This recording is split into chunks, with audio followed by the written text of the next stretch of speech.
Dikuduskanlah namamu, datanglah kerajaanmu, jadilah kehendakmu di bumi seperti di sorga.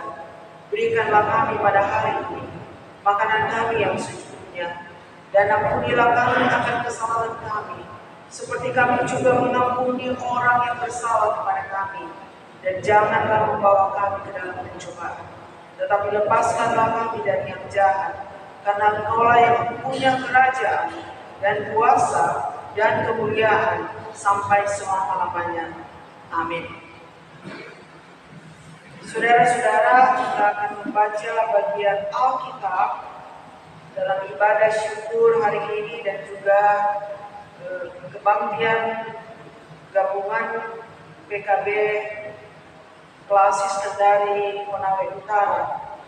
Firman Tuhan dari Efesus pasal 2 ayat 1 sampai 10 dan Injil Lukas pasal 10 ayat 41 dan 42. Mari kita membaca bersama. Yang pertama dari Efesus pasal 2 ayat 1 sampai 10. Kita baca, semuanya adalah kasih karunia. Kamu dahulu sudah mati karena pelanggaran-pelanggaran dan dosa-dosamu. Kamu hidup di dalamnya karena kamu mengikuti jalan dunia ini. Karena kamu mentaati penguasa kerajaan angkasa, yaitu roh yang sekarang sedang bekerja di antara orang-orang durhaka. Sebenarnya dahulu kami semua juga terhitung di antara mereka, ketika kami hidup dalam hawa nafsu daging dan menuruti kehendak daging dan pikiran kami yang jahat. Pada dasarnya kami adalah orang-orang yang harus dilukai, sama seperti mereka yang lain. Tetapi Allah yang kaya dengan rahmat, oleh karena kasih-Nya yang besar, yang dilimpahkannya kepada kita, telah menghidupkan kita bersama-sama dengan Kristus, sekalipun kita telah mati oleh kesalahan-kesalahan kita. Oleh kasih karunia kamu diselamatkan. Dan di dalam Kristus Yesus, Dia telah membangkitkan kita juga dan memberikan tempat bersama-sama dengan Dia di surga, supaya pada masa yang akan datang, Dia menunjukkan kepada kita kekayaan kasih karunia-Nya yang melimpah-limpah sesuai dengan kebaikan-Nya terhadap kita dalam Kristus Yesus. Sebab karena kasih karunia kamu diselamatkan oleh iman. Itu bukan hasil usahamu, tetapi pemberian Allah. Itu bukan hasil pekerjaanmu. Jangan ada orang yang memegahkan diri, karena kita ini buatan Allah, diciptakan dalam Kristus Yesus untuk melakukan pekerjaan baik yang dipersiapkan Allah sebelumnya. Dia mau supaya kita hidup di dalamnya. Yang kedua dari Injil Lukas pasal 10 ayat 41 dan 42. Injil Lukas 41 dan 42. Kembali kita baca bersama. Tetapi Tuhan menjawabnya, Marta, Marta, engkau khawatir dan menyusahkan diri dengan banyak perkara, tetapi hanya satu saja yang perlu. Maria telah memilih bagian yang terbaik, yang tidak akan diambil daripadanya. Demikian Bapak-bapak dan Ibu-ibu, bagian Alkitab yang telah kita baca dan kita dengarkan, yang berbahagia. Tuhan Yesus adalah setiap orang yang mendengar firman Allah dan memelihara dalam hidupnya tiap-tiap hari. Ya, ini dua momen ya. Pertama, sebenarnya untuk jadwal kebaktian gabungan pria kaum bapak nanti bulan April. Namun kami bersepakat karena ulang tahun pelayanan kategorial pria kaum bapak Jem Sutra Jemaat Maranatha, maka digabung pada hari ini. Ya, dengan tema hidup dalam Kristus untuk mengerjakan pekerjaan baik dan benar. Dan subtema dari perayaan ini pelayanan persekutuan pria kaum bapak bersama membangun persekutuan, kesaksian dan pelayanan dalam dunia dengan mewujudkan kehidupan yang baik dan benar bersumber dari firman Tuhan. Ya, itu tema dan subtema yang dipilih, ditetapkan untuk menjadi bagian yang menandai syukur ulang tahun ke-18 Jepsutra PKB Jemaat Maranatha. Bapak-bapak, boleh saya bertanya? Boleh? Boleh toh? Kita selalu perlu saling berkomunikasi. Jangan tidak berkomunikasi, karena kalau komunikasi tersumbat itu muncul banyak masalah. Maka kalau ada sesuatu komunikasikan. Saya mau bertanya begini, adakah seminggu atau sebulan bapak-bapak membeli atau mendapatkan barang yang baru? Siapa? Paling tidak ada yang mau angkat tangan. Itu yang saya bilang tadi. Ada sebulan yang lalu atau seminggu yang lalu membeli atau mendapatkan barang baru. Pak Ketua Klasis, ada? Tidak ada? Oh, tidak ada. Itu juga siapa ya? Motor kah, mobil kah, baju kah, sepeda kah, apa? Handphone kah? Ya, tolong pilih yang betul-betul ini, yang mendapatkan atau membeli sesuatu yang baru. 1 tahun sekali saja. Ya? 1 tahun sekali. 1 tahun 1 kali. Itu sudah. Oh, 1 tahun 1 kali? Oh iya, itu sudah pasti gitu. Bukan yang sebulan yang dekat-dekat. Nah, masa tidak ada? Sepertinya saya tahu ada yang beli motor baru. Ya? Kepada orang-orang kudus yang tinggal di Efesus, orang-orang yang hidup beriman atau percaya kepada Yesus Kristus. Bacaan kita tadi pasal 1 ayat 1. Kita membaca pasal 2, tetapi ini latar belakang dari pasal 1. Ketika surat ini ditulis, tolok ukurnya, bukan tolak ya, langsung mendengar tolak. Tolok ukurnya atau titik berangkatnya adalah diri, hidup, atau pengalaman penulisnya, yaitu Rasul Paulus. Pasal 2 ayat 1 sampai 3. Rasul Paulus mengungkapkan keadaan atau situasi umum manusia secara universal. Pasal 2 ayat 1 dan 2. Kamu, semua orang, ini yang Rasul Paulus mengatakan, kamu dahulu sudah mati karena pelanggaran dan dosa-dosamu. Seharusnya kita tidak ada sekarang, bukan secara fisik ya. Harusnya kamu sudah mati karena pelanggaran dosa-dosamu. Kita ingat bisa di Taman Eden, Abraham dan Hawa disuruh keluar, tidak lagi punya hubungan dengan Tuhan secara rohani, mati. Itu yang dimaksud, mati secara rohani. Kamu semua. Dan Rasul Paulus tidak menutup ya, etnisnya, orang Yahudi. Kami, orang Yahudi yang mengklaim diri sebagai umat Allah, keturunan langsung dari bapa leluhur Abraham, Ishak dan Yakub, yang berhak atas sebutan umat kepunyaan Allah. Saudara-saudara, di hadapan Allah atau bagi Allah, semua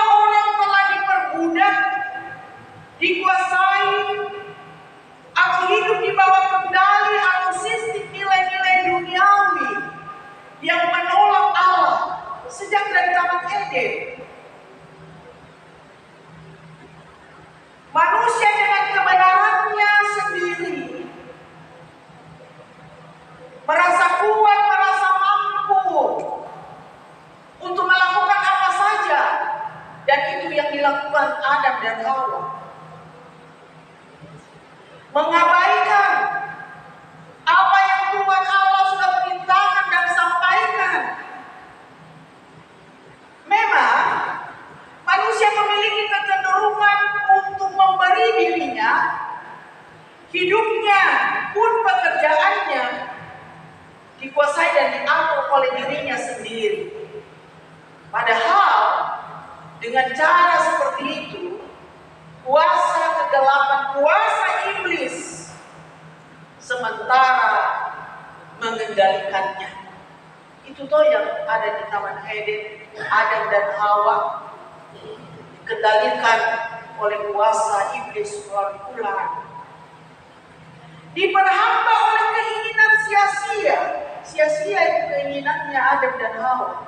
Mau seperti Allah mana mungkin. Meskipun menarik, menggoda nafsu atau keinginan daging,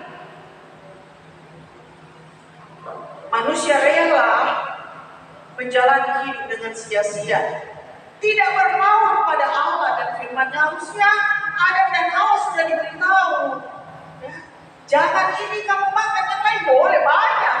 Yang boleh dimakan hanya satu saja, buah pohon pengetahuan yang baik dan jahat. Jangan. Itu awal pemberontakan, gambaran manusia berdosa. Efesus 2 ayat 1 sampai 3. Kamu hidup di dalamnya karena kamu mengikuti jalan dunia. Kamu taat kepada jalan dunia. Sekarang sedang bekerja di antara orang-orang durhaka.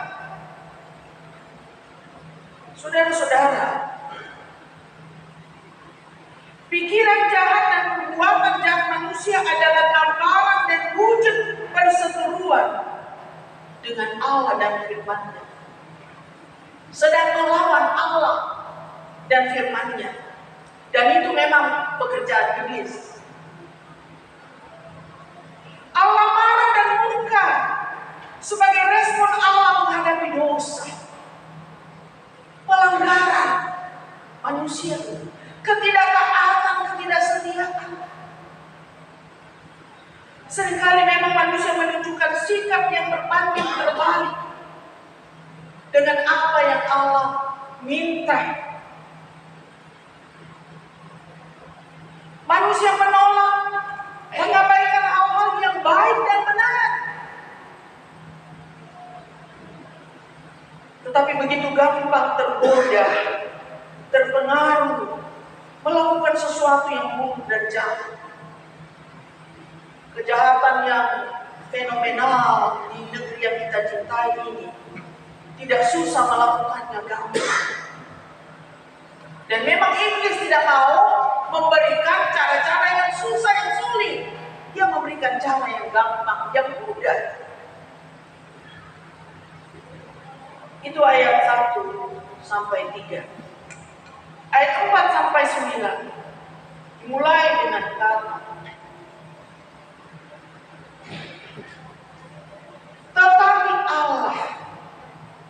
tetapi Allah yang kaya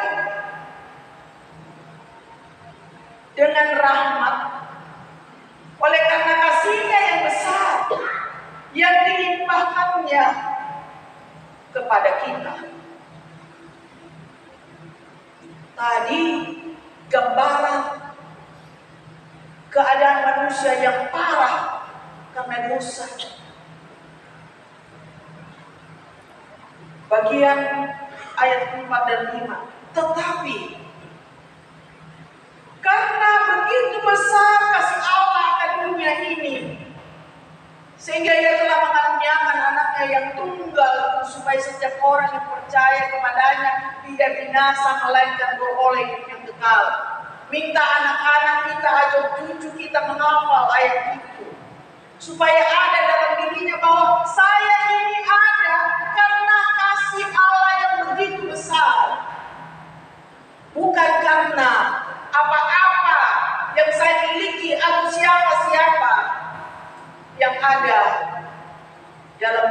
dalamku.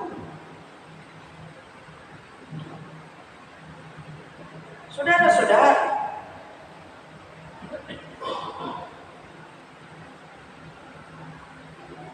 Allah dalam Yesus Kristus menyatakan kasih karunia-Nya waktu kita masih berdosa. Roma 8 ayat 11. Waktu kita masih berdosa. Jadi bukan karena kita benar, ada memang yang benar. Waktu kita masih berdosa, Allah sudah menyatakan kasih-Nya. Allah sudah membenarkan kita di dalam Yesus Kristus yang mati di kayu salib. Yang pada minggu-minggu ini kita memperingati penderitaan.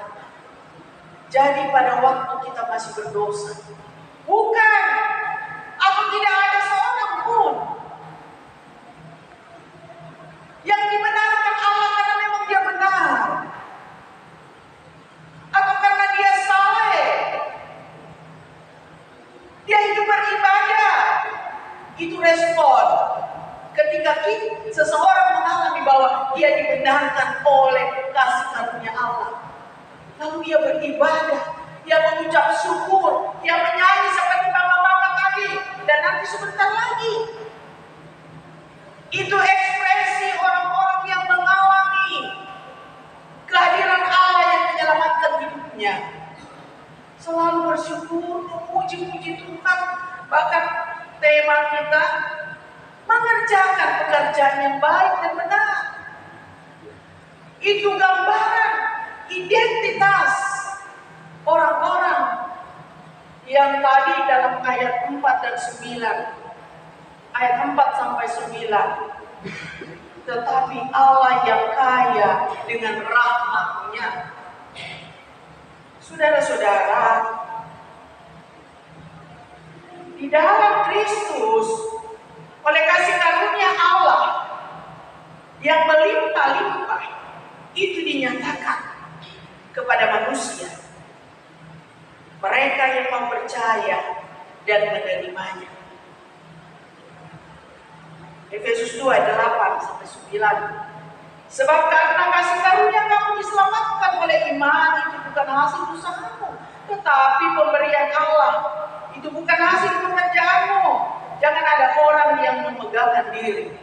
Ini poin ayat yang selalu disampaikan di dalam pelatihan evangelist explosion, pemberitaan Injil secara praktis dan sederhana.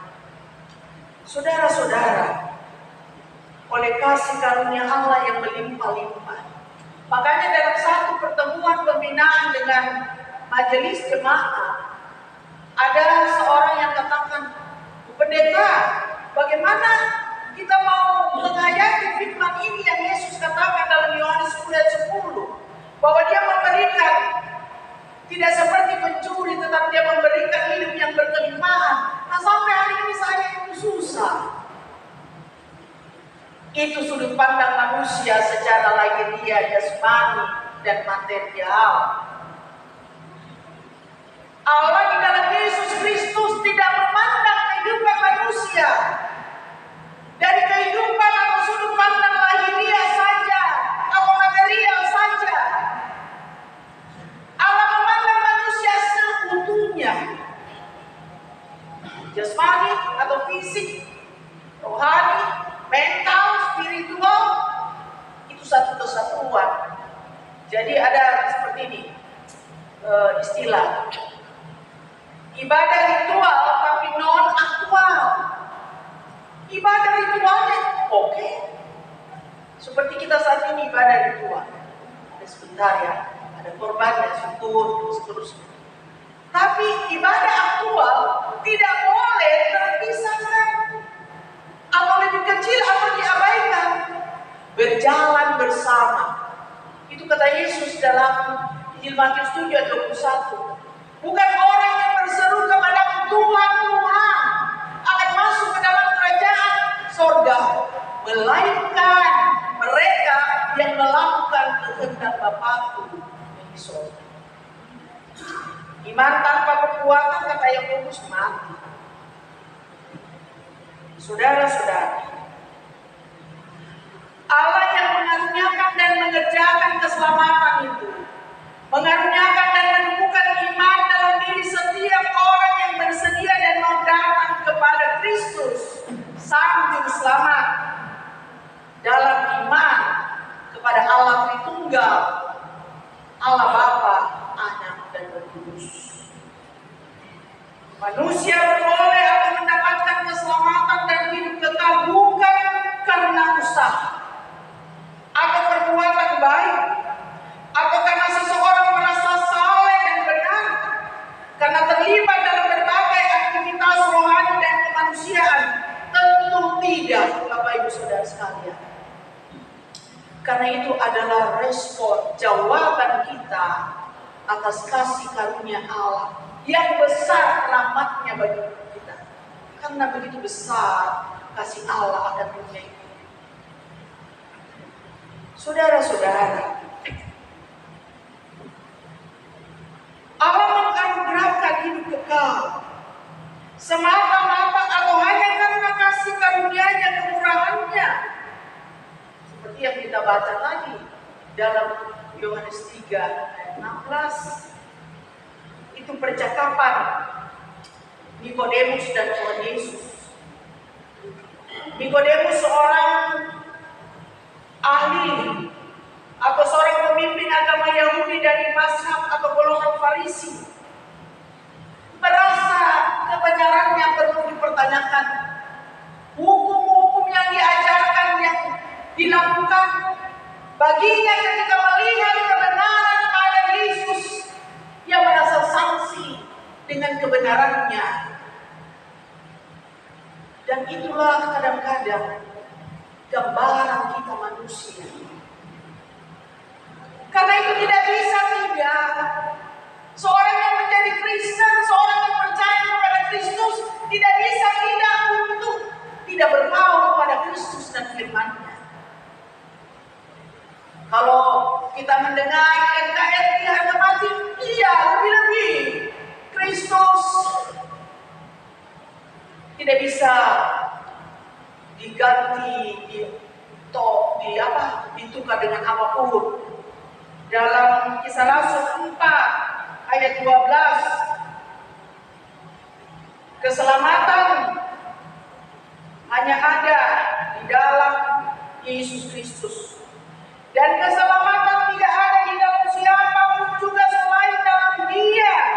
Sebab di bawah kolong langit ini tidak ada nama lain yang diberikan kepada manusia yang olehnya kita dapat diselamatkan. Generasi kita perlu tahu itu, Bapak Ibu Saudara, tentang doktrin iman. Keselamatan hanya ada di dalam Yesus Kristus.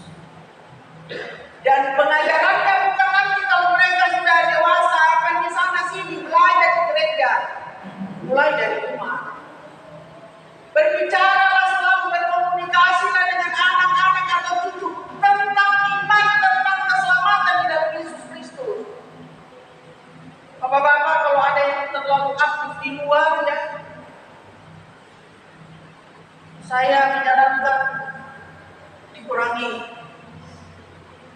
Karena kadang-kadang dia harus lembur, 1 minggu lembur, memang sih kita dapat tambahan tuh kalau lembur tuh yang ASN.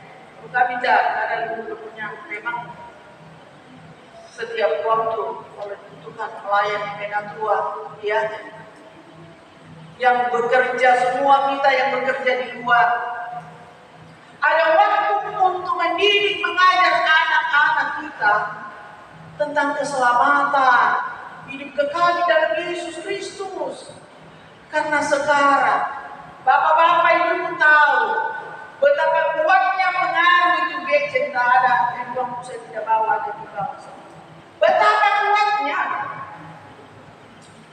mahasiswa yang sudah namanya mahasiswa, ketika ujian presentasi tentang Allah yang dia percayai itu dia tidak bisa katakan siapa Allah yang dia percayai. Kan?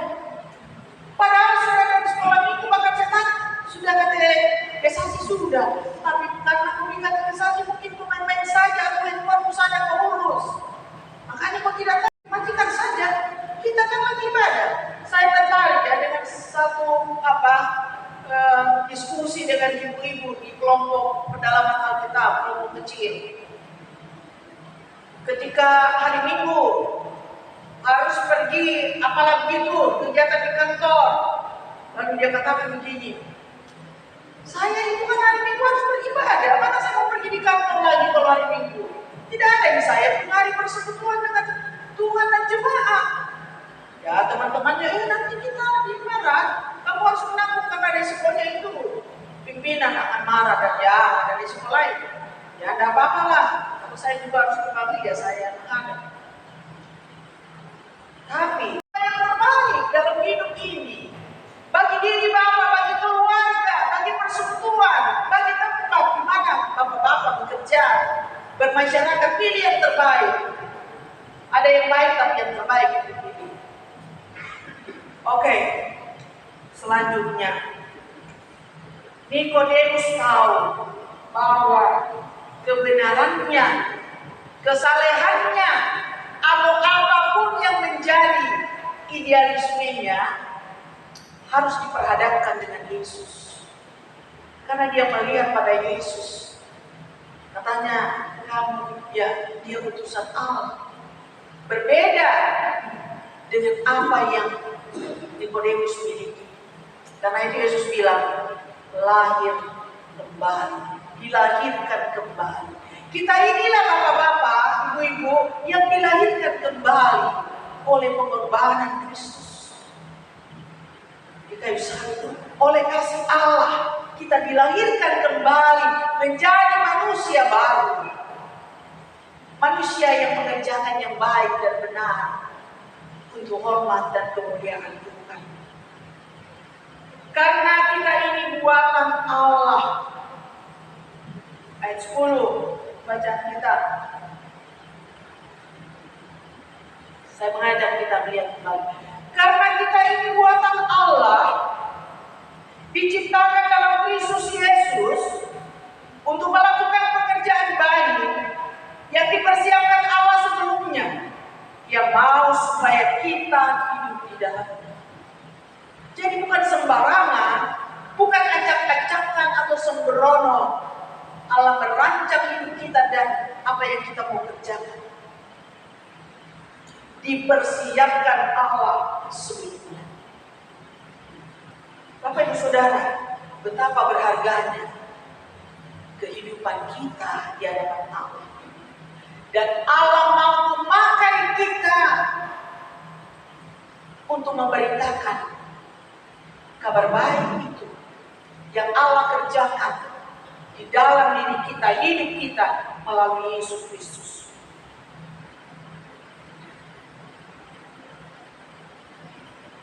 Karena kita ini buatan Allah. Saya mencoba membandingkannya dengan perubahan metamorfosis yang menakjubkan dan indah yang terjadi dari kepompong ulat menjadi kupu-kupu.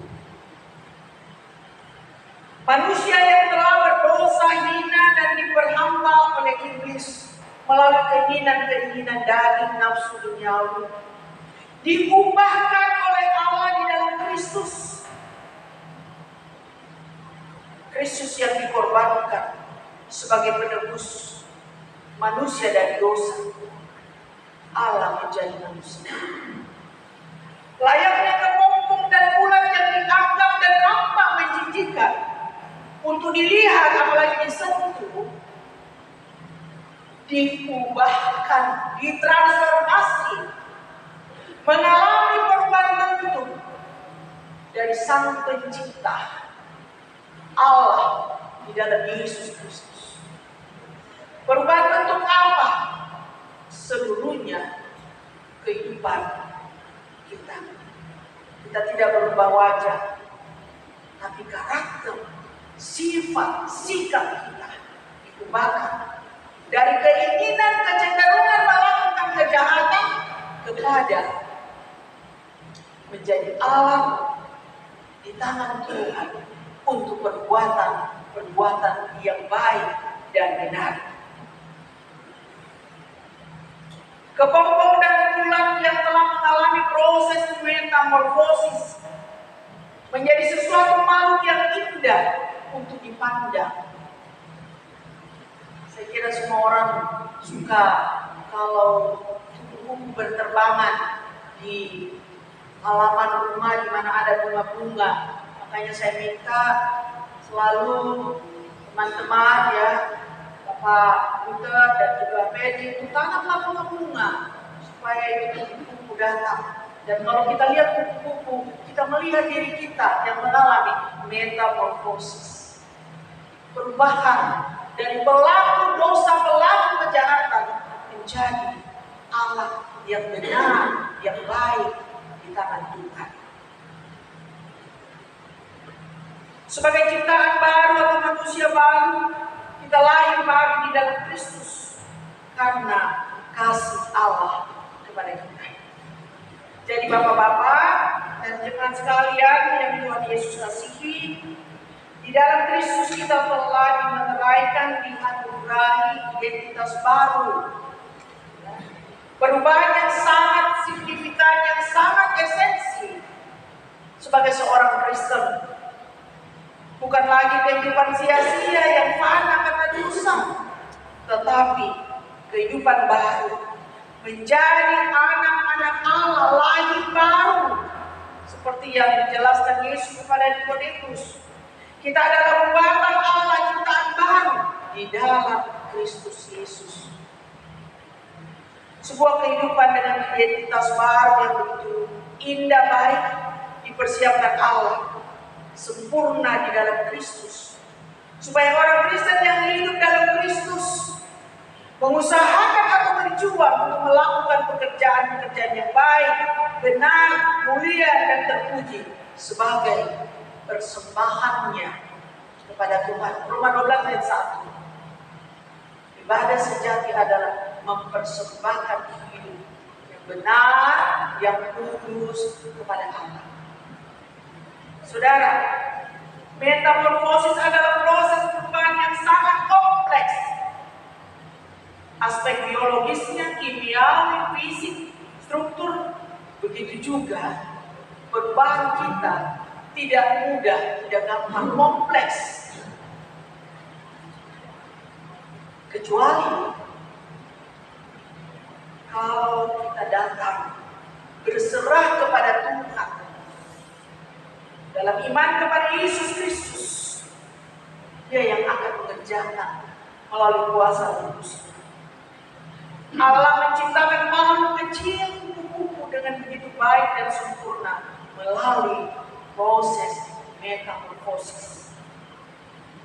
Saudara, saya, semua orang yang percaya kepada Kristus, murid Kristus, jemaat, dengan sempurna mengalami perubahan dalam Yesus Kristus yang telah mati menebus kita dari dosa supaya kita beroleh hidup kekal, menjadi gambar Allah, imago Dei.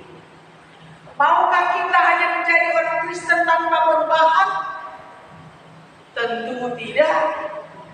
Atau apakah kita akan mengakhiri perjalanan dan perjuangan seluruh hidup kita, keluarga kita, kerja kita dalam keinginan daging saja? Galatia 3:3. Saudara-saudara, tentu kita mau memulai studi sekolah dari posisi terendah sampai selesai menempuh pendidikan. Demikian juga saat kita mulai bekerja dan berusaha, tentu kita tidak mau terus berjuang untuk mendapatkan posisi yang terendah, tapi kita mau berjuang untuk mendapatkan promosi yang lebih baik. Ada progres dari kerja, kinerja kita. Pekerja-pekerja yang baik akan terus menunjukkan kinerja, prestasi, dan tidak mau terus tetap pada level rendah. betul dalam hal beriman. Demikian kita akan terus maju melangkah. Demikian halnya saudara-saudara, kehidupan bapak-bapak. Kalau saya melihat wajah-wajah yang masih 50 tahun ke bawah, bukan maksudnya tadi yang menyanyi.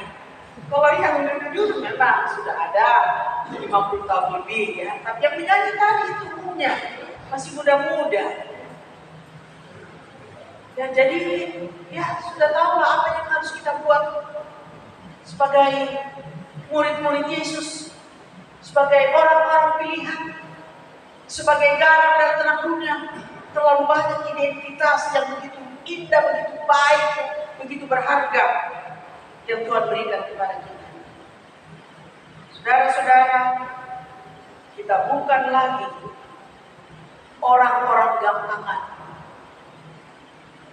Kita bukan lagi orang yang terombang-ambing oleh arus pencobaan dunia ini, tetapi menjadi orang-orang atau bapak-bapak yang teguh imannya, yang bersaksi di tengah-tengah kehidupan keluarga, pekerjaan, dan juga tentu berangkat dari gereja. Dunia membutuhkan orang Kristen sejati.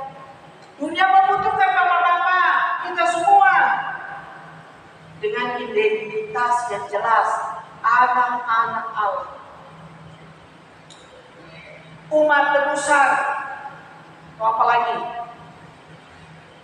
hidup yang dibaharui dan dibenarkan Kristus. Itu kehidupan kita. Orang-orang yang hidup mengabdi kepada dunia, kuasa yang jahat sudah semakin bertambah, bukan berkurang toh. Masa hal-hal yang seharusnya tidak terjadi juga kejahatan dengan berbagai berbagai cara. Kita sudah pikir indah, terjadi juga kejahatan dalam banyak hal. Karena ini bapak-bapak, seperti tema yang kita PKB Jemaat Maranatha yang berulang tahun, dan kita semua yang beribadah hidup dalam Kristus untuk mengerjakan pekerjaan baik dan benar. Awalnya hidup dalam Kristus untuk mengerjakan pekerjaan yang baik dan benar. Artinya seluruh hidup kita, kerja kita, perjuangan kita bersumber dari kebenaran Kristus dan firman-Nya. Selamat ulang tahun bapak-bapak di Jemaat Maranatha Lepo-Lepo, dan selamat untuk semua bapak-bapak melakukan tugas tanggung jawab yang mulia dalam keluarga atau di nama Roh Kudus menolong. Amin.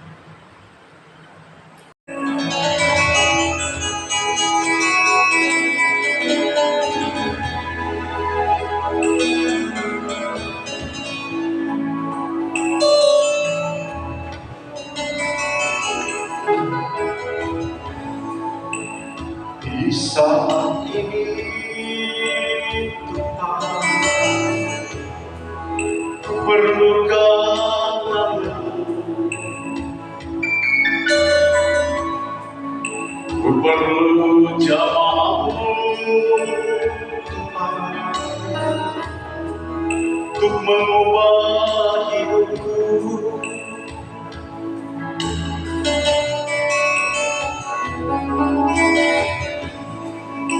Ajarilah aku melakukan firman-Mu, dan lengkapilah aku Tuhan dengan roh dan iman.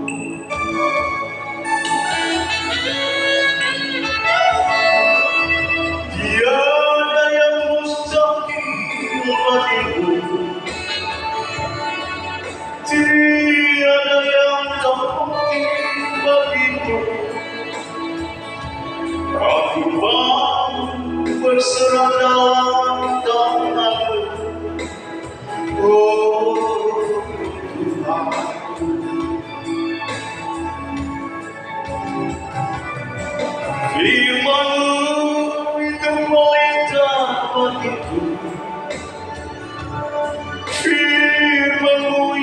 terang bagi jalanku. Aku mau ada di dalam Kau, hidup dan matiku.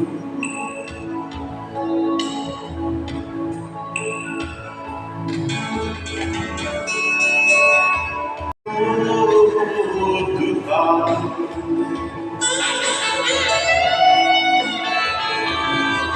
firman-Mu yang pelita,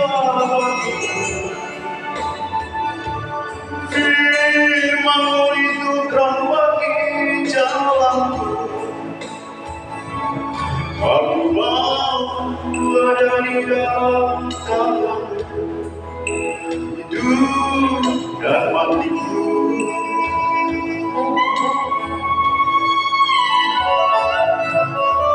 Mau ada di dalam tangan-Mu, hidup dan matiku.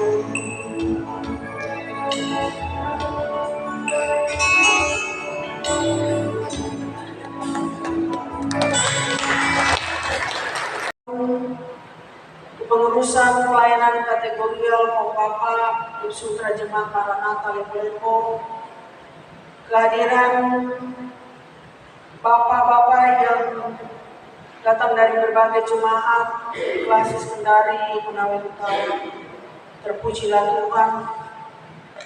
Seluruh yang boleh kami lakukan dalam ibadah pada malam hari ini adalah bukti betapa kami bersyukur, memuji dan menyembah Tuhan, Allah kehidupan kami, Juru Selamat kami di dalam Yesus Kristus. Meteraikanlah seluruh akta ibadah pada malam hari ini dalam kehidupan dan seluruh perjuangan dan kerja kami sebagai pribadi, keluarga, dan jemaat, pun kehadiran kami di tengah-tengah masyarakat, pemerintah bangsa kami. Serahkan Tuhan seluruh pengurus PKB di Klasis Kendari Konawe Utara terus dapat melakukan inovasi dalam membangun persekutuan, kesaksian, dan pelayanan selaku gereja Tuhan. Semua anggota PKB memberi diri, mempersembahkan hidup untuk dipakai dalam perkembangan dalam kehidupan spiritual bagi keluarga, istri dan anak-anak, sehingga ya Tuhan, keluarga-keluarga Kristen terus dapat berakar, bertumbuh dan berbuah dalam iman di tengah-tengah dunia dalam menghadapi banyak tantangan dan godaan. Lindungilah ya Tuhan dari kuasa-kuasa kegelapan, dan tuntunlah dengan kuasa Roh Kudus-Mu untuk kehidupan yang berkenan di hadirat Tuhan.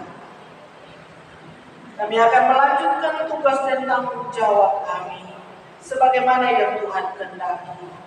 Pimpinlah kami ya Tuhan. Ini doa, syukur, permohonan kami selaku jemaat. Kami juga serahkan bangsa dan pemerintah kami ya Tuhan.